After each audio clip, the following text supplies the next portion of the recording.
based on the latest reports from late November 2025. Here are the details on the New Gaza project and the specific conditions Israel has attached to the International Stabilization Force (ISF). 1. The New Gaza Housing Project, Rafah. This initiative, sometimes referred to in reports as Green Rafah or Alternative Safe Communities, is a controversial US-backed pilot program that began initial groundwork in late November.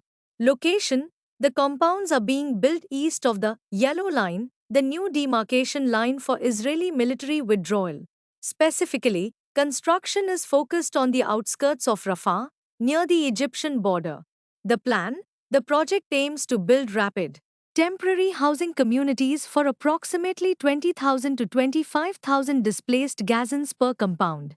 These are not traditional refugee camps but are described by US officials as safe zones with pre-built infrastructure, medical clinics, and schools. Funding is largely expected to come from Gulf donor states, though the mechanisms are still being finalized. Strategic purpose: the immediate goal is to provide shelter before the full onset of winter. However, the long-term implication is significant because these zones are in Israeli-controlled territory. They effectively create a new, managed population center separate from Hamas control. Criticism: critics, including Palestinian officials and some international observers, fear this is an attempt to permanently redraw the map of Gaza. They argue it creates cantons under foreign or Israeli supervision, rather than allowing people to return to their original homes in the north. 2. Israel's conditions for the ISF. The deployment of the International Stabilization Force (ISF) has stalled because potential contributor nations, like Indonesia, are hesitant to meet the strict conditions set by Israel.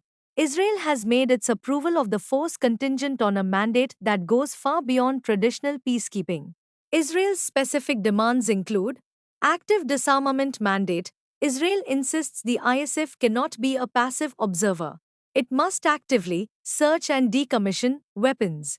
This means ISF troops would be required to enter neighborhoods, find hidden arms caches, and dismantle tunnels, essentially doing the dangerous work of policing that the IDF previously handled.